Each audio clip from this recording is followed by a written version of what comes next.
Go ahead and go to the restroom too. Okay, I'm gonna put this up and then go.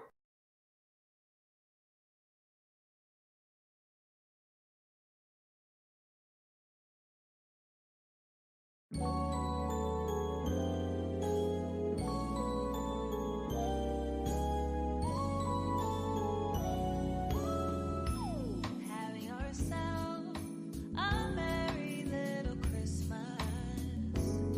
Let your heart be light. From now on, our troubles will be out of sight. Oh yeah, have yourself a merry little Christmas. Make the Yuletide gay. From now on, our troubles will be miles away. Oh, here we are, as in olden days. Happy golden days of yore. Faithful friends who are near to us, gather near to us once more. Oh, through the years, we all will be together. If the fates allow, hang a shining star upon the highest bough. Oh, yeah. So have yourself a merry little Christmas night.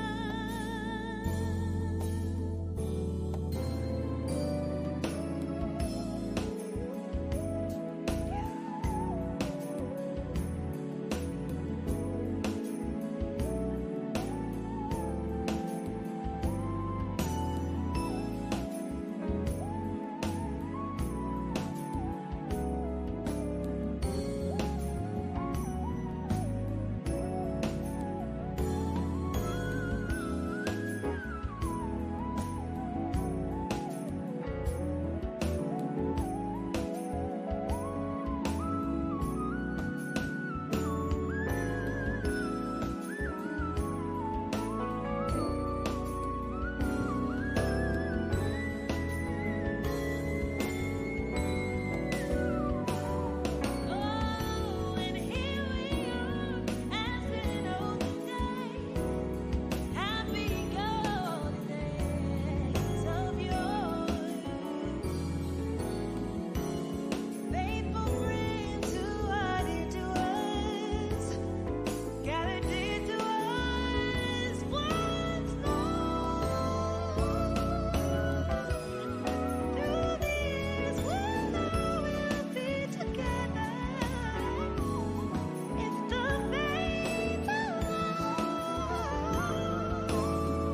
hang a shining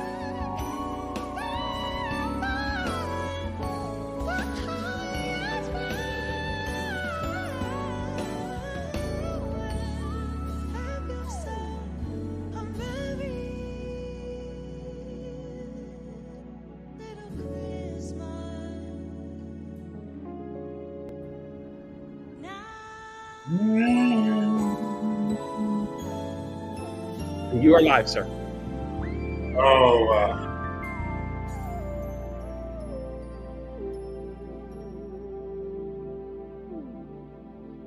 bam, bam, bam, bam. Have yourself a merry little Christmas. That's Majesty's the Christmas album. You can download those songs free. There's like 4 or 5. And she's working on a jazz album. We were together in New York City this last weekend. She did her second off Broadway play, Justice on Trial, my friend. Thad Cooper wrote it and arranged it. It was just wonderful. Theater was full. But so is life. Life is full. I just got back last night. Was snowing in New York. snowing, raining here and cold. Of course, I like the cold weather. I like the warm weather. I like all the seasons. I learned how to embrace them as they come because they are ordained. The difference is today, people are having weather that they're not used to, tornadoes, and in parts of the country that are not used to severe weather conditions. California, where I'm from, the snow and the rain, they've had a lack of rain, and now they're having a surplus. Multi-million-dollar homes are dropping off into the sea in California. That's happening also in Florida. We've been talking about global warming. I've alluded to all these things. I think natural disasters are probably going to intensify. In fact, that's what I want to talk about tonight a little bit about the threats and the paranoia, because we're all feeling them. We don't like to talk about a lot. A lot of people, perhaps many of you, don't even watch the news anymore because you can't bear it. It's too depressing. It's too intimidating. It's too frightening. It's too real. And I hate that we have to go through these kinds of experiences, but they're necessary in order for us to find our place today and to find our way through these present circumstances, because they don't go away real easily. Now, let me find my, where's my stuff? Okay. My notes. I got them. I'm using, okay, what is that? AOL. Hang on, leave.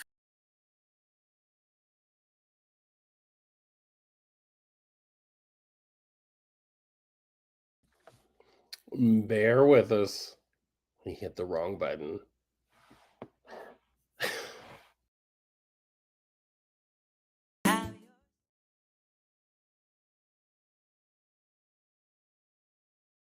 Think the Yuletide gate.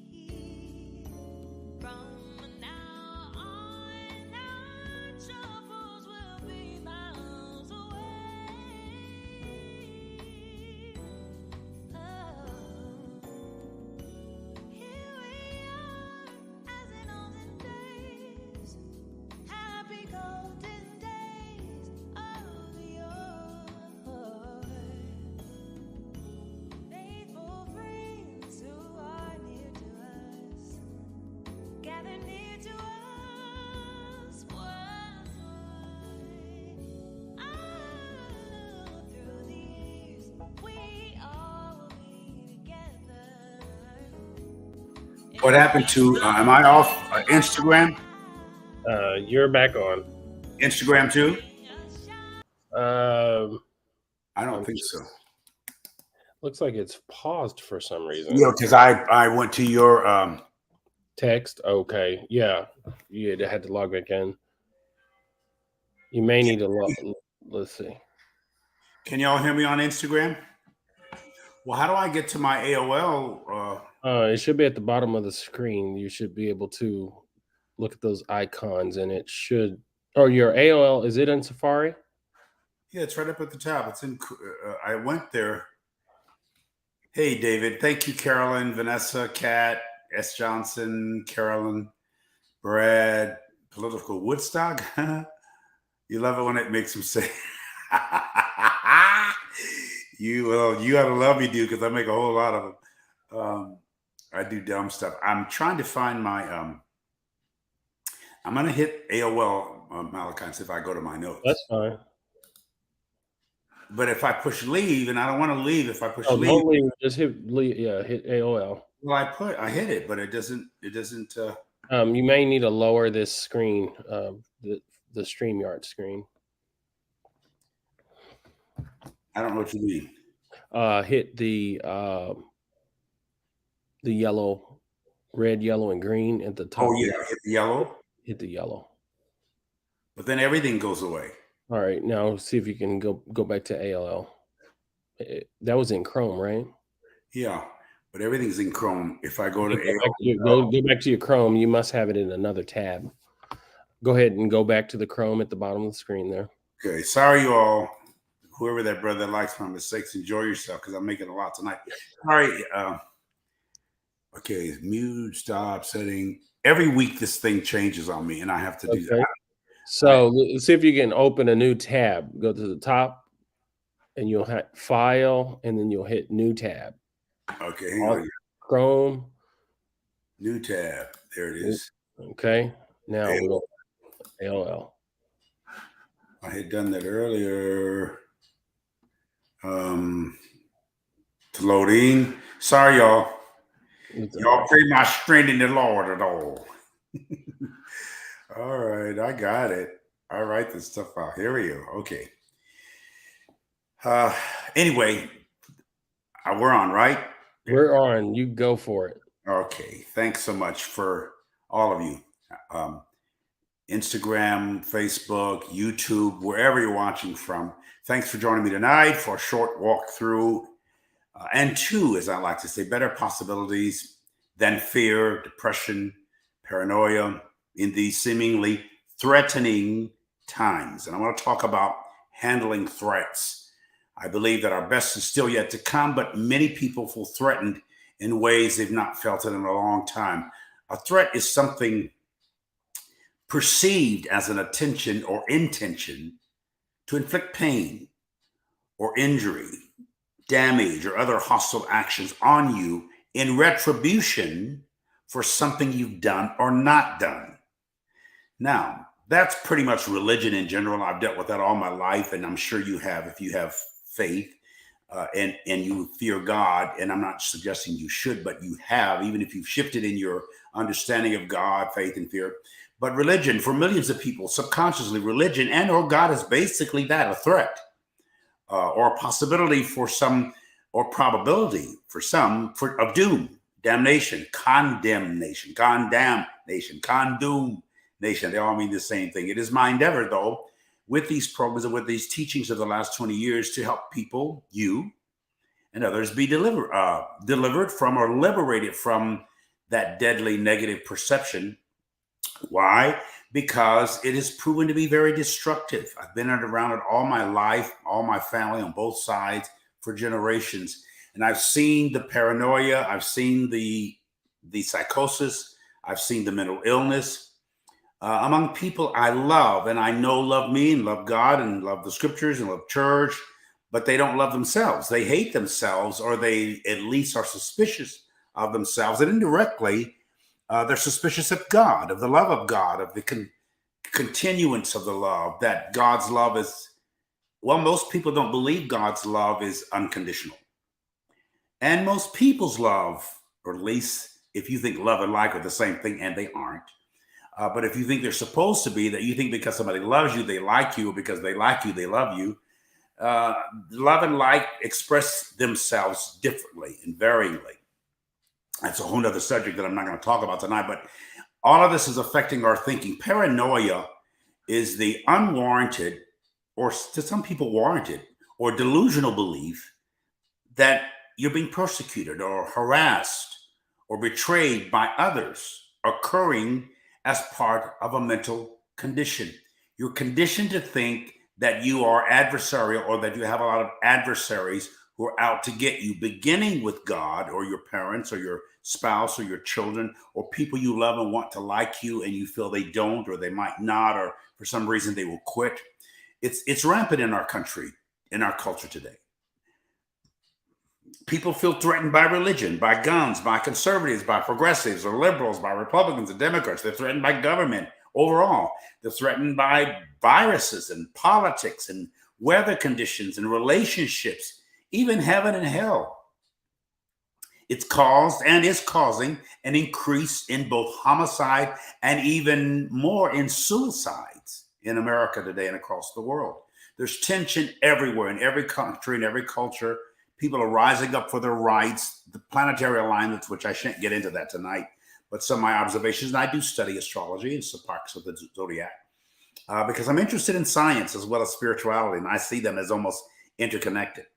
Knowledge, science, you've heard me say conscience or conscience means with knowledge, conciencia, consciousness, science is knowledge, the tree of the knowledge, that is a science to good and evil.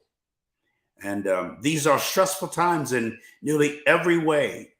Bitcoin, crypto money, cyber everything or anything, the internet itself, TikTok, Twitter, Facebook, Instagram, YouTube, Cameras are everywhere and anywhere.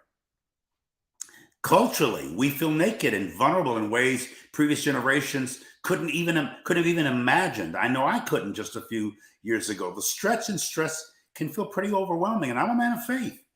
And I've walked with God, to use that language, all my life. I still trust in the inner nuances of faith, or my feeling that I'm not alone and that I'm here by design and assignment and with significance. That's beyond religion, but religion, I admit, has taught me a lot. Faith and spirituality and the transformation and the transcendence of expanding consciousness. All of that, my Pentecostal roots in particular, have informed my expansion. But there's no evolution, as you've heard me say repeatedly, without dissolution. Things are dissolving, and that's a little freaky. You've heard me say many times, all living things grow, all growing things change, and all change is a challenge, sometimes a struggle. Very often for many people, a struggle. Suicide is the 12th leading cause of death in the United States. Suicide. Every day, approximately 125 Americans die by suicide, self-inflicted wounds. Sometimes many people are suicidal in their diet. They're digging their graves with their fork and spoon. They're not going to shoot themselves or take an overdose of medicines or drugs. They may take an overdose of sugar or an overdose of sodium. Not enough exercise, just angry, drinking too many caffeinated drinks or Coke or too much sugar, just lethargic and tired, and life doesn't mean that much to them anymore. That's not the case with me. It may not be the case with you, but you know somebody who is. There are times when I have felt that, I'd rather go to heaven. But then if you're not sure you are, you say, well, hold off. If I'm ready to go, then take me. If I'm not, leave me till I get ready. I mean, there's all these kind of mind games that we fight. Every 11 and a half minutes, somebody commits suicide in this country. Suicide is the third leading cause of death for 15 to 24-year-old Americans. The third leading cause. Ages 15 to 24, the third leading cause of death is suicide. Incidence rates of suicide were highest among those who reported severe levels of stress, both at home and at work. Stress is a state of mental or emotional strain or tension resulting from adverse or very damaging or demanding circumstances. We all have those, but we respond to them differently. We all have demanding circumstances, whether you live in a trailer park, a trailer court, or an estate, a mansion, a palace, a White House, a dark house, a whorehouse, a crack house. People are stressed. The planet is stressed. Cultures. Now, I've been saying that the universe is correcting itself and upgrading the species. So a lot of that process does engage stress.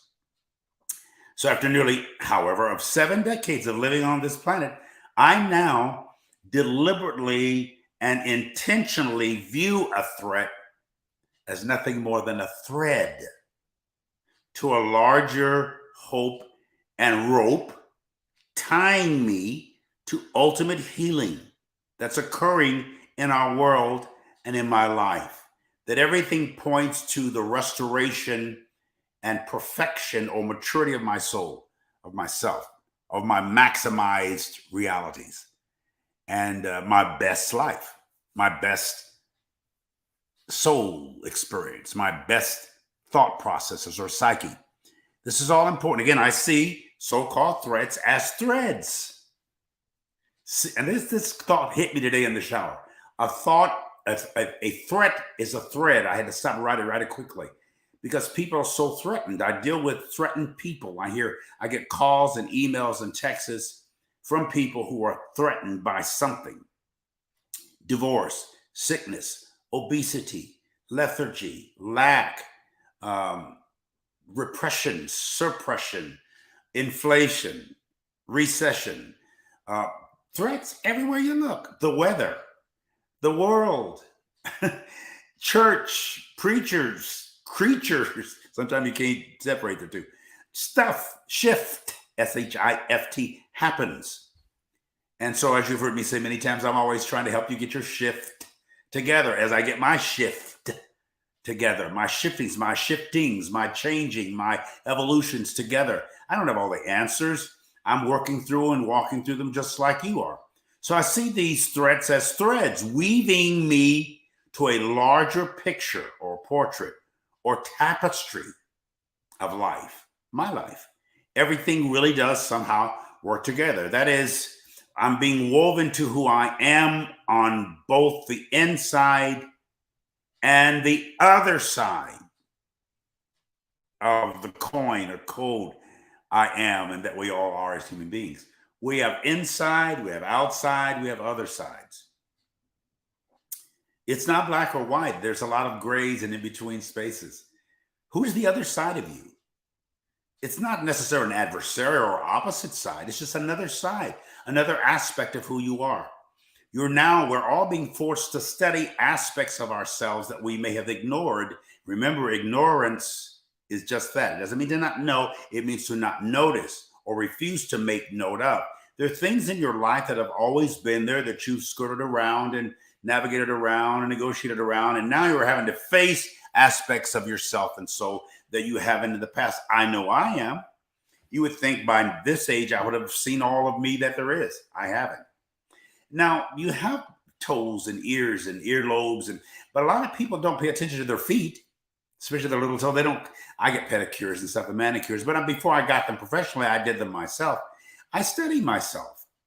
I like to shave when I need to and trim my beard up and straighten out my eyebrows and pick out my hair and comb it or straighten my edges or shower, and I eat and I rest and I work out a little bit here and there. And sometimes I just do more push-ups. I've had a trainer for many years since I was in my 30s. Sometimes that's not just to help me train, but to discipline me to the gym, because if wasn't somebody demanding me to come or help me with my diet. Mike Nelson was my trainer for many years, and he actually prepared my meals. I'm very weight conscious. I'm wealth conscious. I'm worth conscious. I'm health conscious. And I'm trying to eat more of a plant-based diet. We'll get more into that in January. In the New Year's, we launch our Daniel's fast, and I've prepared 21 very special affirmations and devotions that we're going to make you aware of in January. And I think you're going to like that. We're going to continue it into the year. Anyway, who are you inside? Who is the other side of you? Death, danger, hurt, harm, and difficulty are all realities, and some people call them illusions, that are basically unavoidable in this sexually transmitted disease we call life. Dis-ease. It's sexually transmitted even if your mom and dad weren't married or didn't love each other. Somehow you're here. I think, therefore I am. Somebody else said, that was Descartes, but somebody else said, I think, therefore I am confused. I talked about that last Sunday when I was in New York. So try not to perceive danger and death and hurt and harm and difficulty.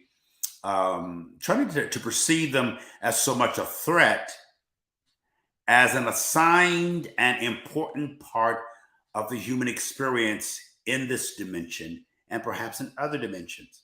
It's a thread to all of whom you are. Your body is awakening to itself. In your spirit, there are aspects of yourself, of your soul, that is demanding attention, is both suggesting and caressing you in ways you haven't heard or noticed before. Sometimes your dreams are arousing you, getting you awake in your sleep. They're strange dreams, they're creepy dreams. Some of them even seem stupid. Some of you said, that wasn't nothing but the devil. No, sometimes it's not a devil. It's an angle or angel, a message or messenger that you've been ignoring. Consider that. So again, try not to perceive them as so much threats, but threads. It's been said that when our own life is threatened, our sense of empathy is blunted by a terrible, selfish hunger for survival. When our own life is threatened, our sense of empathy that is feeling for other people and care is blunted by a terrible, selfish hunger for survival, which means we must work on becoming victors over circumstances rather than just victims of circumstances. Victim consciousness is hard to escape, avoid, because it likes to come back. You may live a victorious day to day, but you're threatened by some kind of victimization on the job. A lot of people are victimized attitudinally or psychologically, or even verbally, sometimes physically or sexually, within their home. The suicide rate and the spousal abuse, child abuse, self abuse is rampant, so to the degree that news doesn't even report it. The veterans that commit suicide the every day, they don't even tell you how many police officers commit suicide because they're afraid it would alarm everybody. Doctors and dentists are committing suicide. Psychiatrists is one of the highest rate of suicides. Psychologists wrestle because the very diseases or diseases you're treating, you're experiencing. You know, again, I often say, would you go to a dentist who wears dentures? Is there something wrong with dentures? A dentist with dentures doesn't mean he's a bad dentist. It just means that dentist may be working on your teeth or truths more than he's working on his own teeth or her truths. Cardiologists have heart attacks. Oncologists, cancer specialists die of cancer. Preachers fail in so many ways. You're going to see a whole lot more of that coming forth. I've asked many of you to take the time, if you have Hulu, to go on and watch the movie titled God Forbid. It explains something about evangelical fundamentalism and conservatism and racism in our country and from a secular point of view. It's very revealing. It's a little bit, it's alerting, if not alarming, of what's really going on. So we have to work on victim consciousness. I wrestle with it too. A threat can be and should be for you a thread. I don't know how to tell you how to avoid threatening circumstances. I haven't done that myself. They come from every angle and all the time, every day. Even if you're alone, loneliness or aloneness can feel like a threat. Hanging out with everybody can feel like a threat. Going to the mall or not going to the mall can feel like a threat. Going to the grocery store or staying at home can feel like. Getting sleep or not getting sleep can feel like. If you're sleepy when you should be awake, sleep is a threat. If when you're awake when you should be asleep, awakeness is a threat. If you feel healthy when you're really sick, you're so used to being sick, health is a threat. When you're feeling sick, when you ought to be well, sickness is a threat. So we're dealing with these things. Now, but I want you to remember this. Everything is a thread connecting you to the larger tapestry of yourself and soul. However painful or pitiful or pathetic it is, it's also prophetic. It is God-breathed, even if it doesn't smell good. If sometimes the breath of God stinks. The Spirit of God feels weird. Depends on what energy you are, what psyche you're in at the time. So a threat can be and should be a threat. You can choose to make it that. You decide that the threat is a thread. A thread, on the other hand, is a long, thin strand of cotton or nylon or other fibers used in sewing or weaving. That's what a thread is. And our lives are threaded to our parents and our siblings and our family and our culture and our society and our God and our gods and our goods and our bads. And everything is intermingled there. In a literary sense, a thread is a theme or characteristics typically forming one of several running throughout a situation or a piece of writing, or I add, not just of writing, but of living. These threads run together. They all run together. Somehow, as scripture says, all things work, run, walk together or in concert with and for a larger purpose. Everything. 7 decades, I can pretty much tell you when I look back over my life, everything that has happened, And some of those experiences were really difficult, really challenging, felt hopeless. And sometimes I felt helpless or by myself or abandoned or alone. I never was, but you feel that way because there's not a spot where God is not. There's not a spot where good is not, but you have to find it. Sometimes you got to sit there and instead of you're so busy fighting it that you can't find it, relax a little bit. Don't react. Don't be so knee jerk reactionary. You've heard me quote, and I used it this past Sunday in New York with Bishop Jordan, 137 Psalm, by the rivers of Babylon or Babel. We sat and wept by the rivers of confusion. Babel means confusion. Too many choices and voices and energies and decisions and stuff. The world is so baffled and babbled right now. By the rivers of Babylon, confusion, we sat and wept when we remembered not the confusion, not the fact that they were in exile, but that they remembered there's significance, Zion in Hebrew. There's significance. There's a significance or a sign to, assignment for, or a sign in everything that happens. Memories can sometimes cause confusion. By the rivers of Babylon, we sat and wept. When's the last time you had a memory that made you weep? We remembered Sion, the waymarker, the last sign along the way, the last signal, the last intersection, the stop. Red is no, yellow is slow, green is go. Life is filled with them. And then sometimes you're on a highway where you don't see those kind of electric signs, or you're in a rural area where there are a lot of intersections, but no traffic lights. There's traffic, but no traffic lights. And you have to pay attention to the traffic, not the lights. Or the normal signs.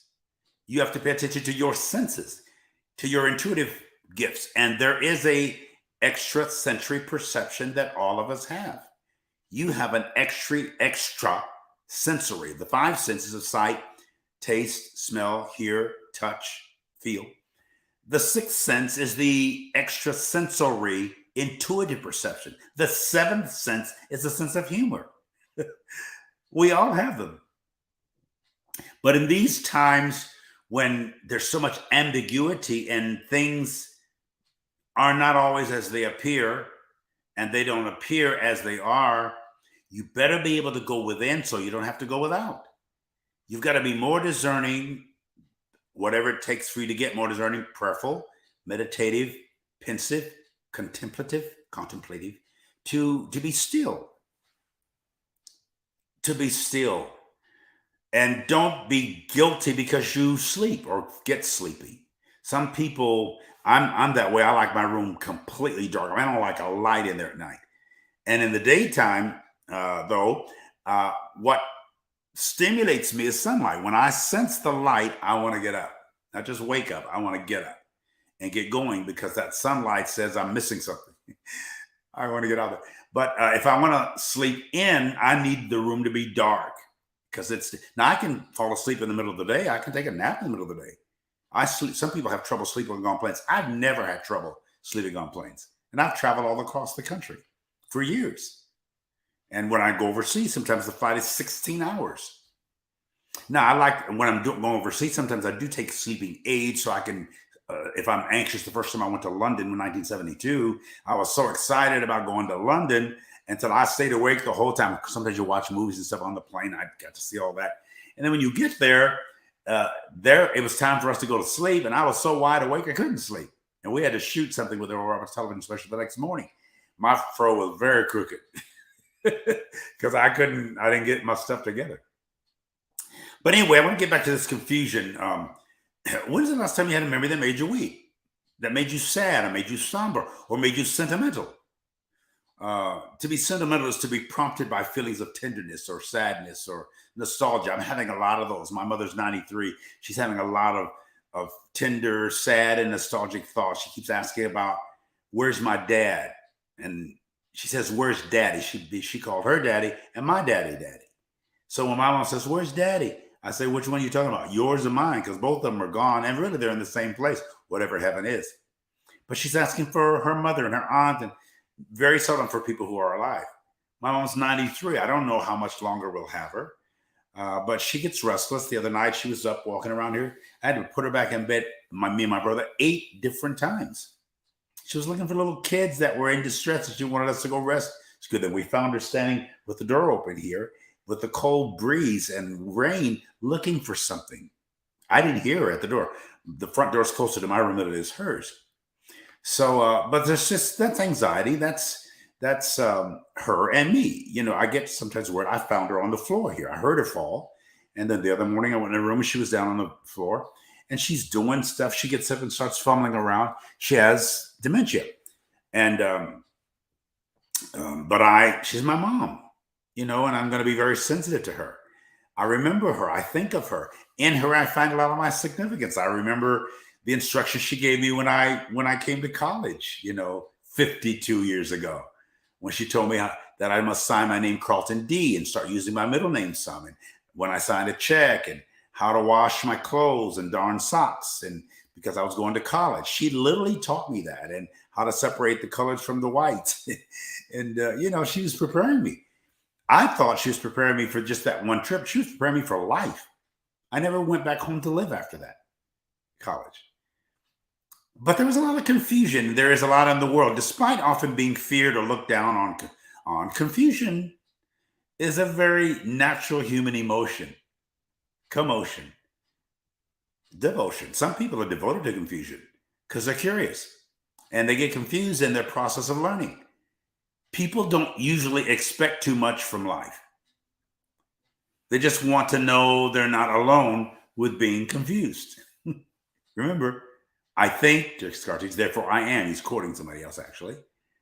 I think, therefore I am, or as the other person said, I think, therefore I am confused. I think, therefore I am ... confused. The more thinking you do, the more confused. Some of you want to stop thinking because you get confused. Confusion is an active part of and toward our human reasoning, our logic, and our rationale that we use to navigate and negotiate the truths we are, as well as the truths we know and believe. We're always navigating through them, and there's a certain element of ambiguity. To confuse means to commingle or to mix things together. In a strange sense, confusion can be and is often a sign of intelligence. Only idiots think they know everything.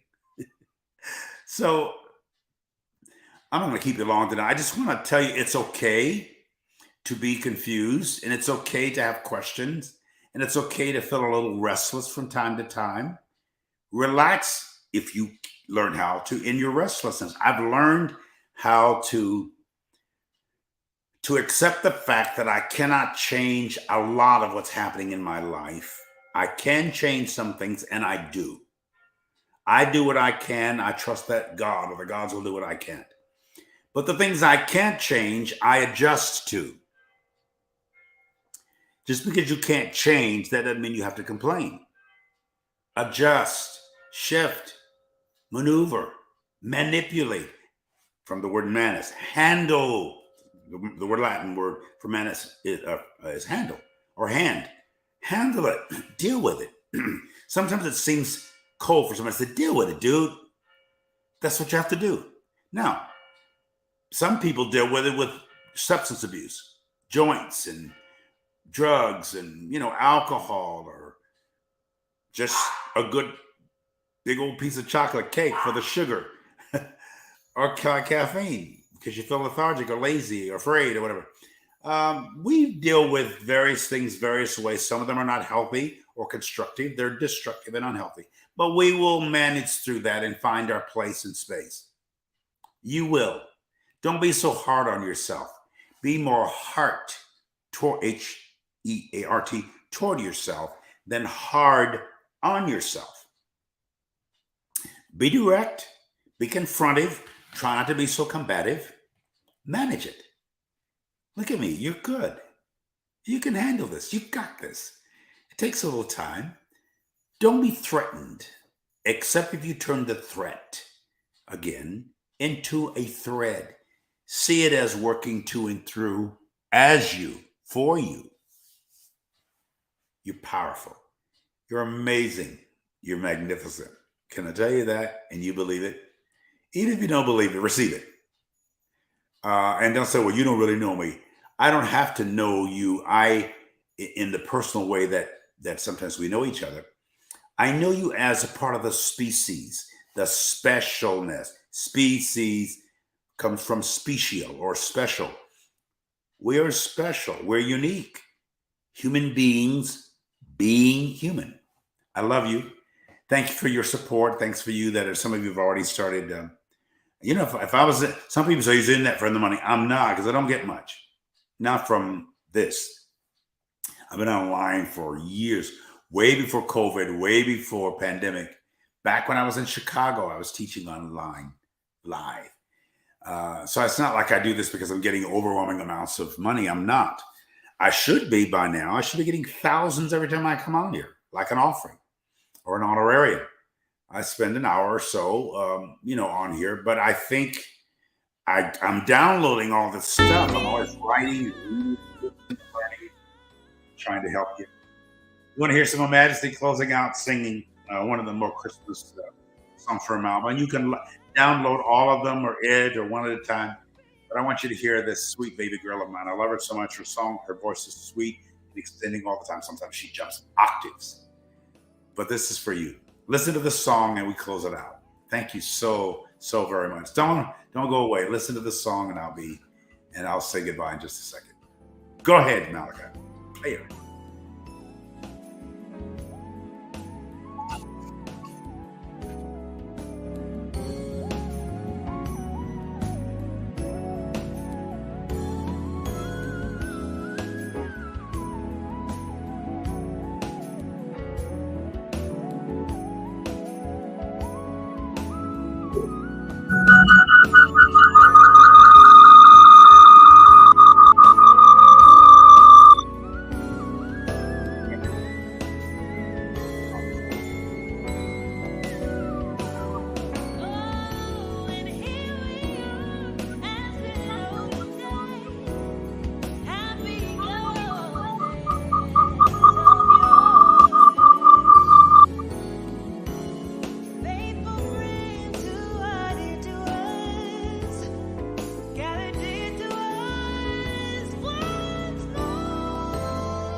Yeah.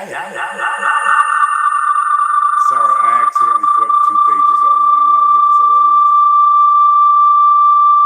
Stop. The page. I don't know how to turn one of them off.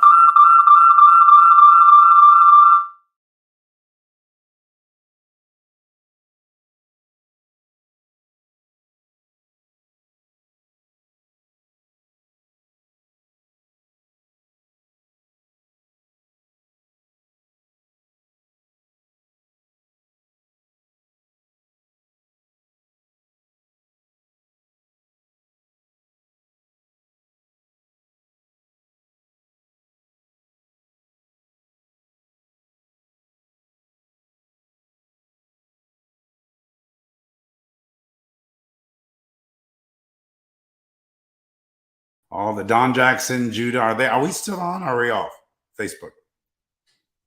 I don't hear you. We're off. No, we are on. You can go ahead and close it out. Okay, thank you. Thanks for hanging with this old dude. I guess I'm lit up enough. It's a little bit more light in Facebook than in Instagram because I don't have that bright light on my face. I could turn it on. You probably would have liked it more, but it's No, not so much you seeing me as hearing what I have to say. I hope you listened well. I hope 100 of you tonight, if just 100 of you, I don't know how many are on, would send. Some of you could send $100 now or 50. Many of you can do 25, but everybody should be able to do 10, at least $10, just the people who watch. Now that's not a lot, but it's still more than nothing. And so it's been small the last few weeks. And I know it's Christmas time and I travel. I've given thousands away because I do that every quite regularly because I'm just helping people. And from the ministry, somebody actually stole several thousand out of my PayPal. So don't use PayPal right now. Let me get on the top of that. Somebody got in, somebody lied, somebody changed the numbers. I don't understand all that kind of stuff, but that was a few $1,000s a few weeks ago. My checkbooks, my credit card, everything got stolen out of a car in Atlanta. So as my mama used to say, that ain't nothing but the devil. But I'm surviving it. I have to have everything changed and all my auto drafts and auto deposits and stuff like that. But when I talk about stress and duress and threats, I'm talking about my own experience. And I've found that they all thread together some kind of a way and make sense. So, but I keep on giving and I keep on living, and I always give out of my need as well as out of my abundance. But you should give your best. The people that we're helping relocate, people who need security don't have it. Somebody called today and said my cars broke down, and it was a preacher, and just got my water turned on or my heat, and it's cold. Of course, you want to help. Sometimes politicians call and need help to support things or charitable things, and I give that kind of benevolence generally out of the ministry that where I get honorariums and put back in there and things like that. So when you give, you're helping in ways you don't realize. So thank you so much. I love you. Our time is out, not because I've been here an hour, but I wanted to be short sometimes, things to do. I just canceled a whole trip to the Far East. Actually, I was going to Thailand because of some things that came, including some deaths and some tragedies. I met some wonderful new preachers this weekend in New York. Of course, I always give my number out, and I probably shouldn't because we like to talk. Preachers like to talk, and we are lonely. And we like to talk to people who we can relate to as well as others. But I do the best I can. Life is a beach. Beach. You got to swim or float or walk on water or ski or snorkel, scuba dive. Just don't drown. Even if you go down, you don't have to drown. I'm a living witness. Stay with the flow. Stay with your flow. Remember, don't just go with the flow. Grow with the flow, especially when it becomes a flood. All right. Good evening. I love you. Thanks, Malachi. I guess we're done for the evening. Peace and blessing to you all. Let that thread make you the wonderful tapestry that you are assigned and designed to be. I know you will. Peace and blessing. Love to all. God bless you. As I always like to say, God be you. Good night.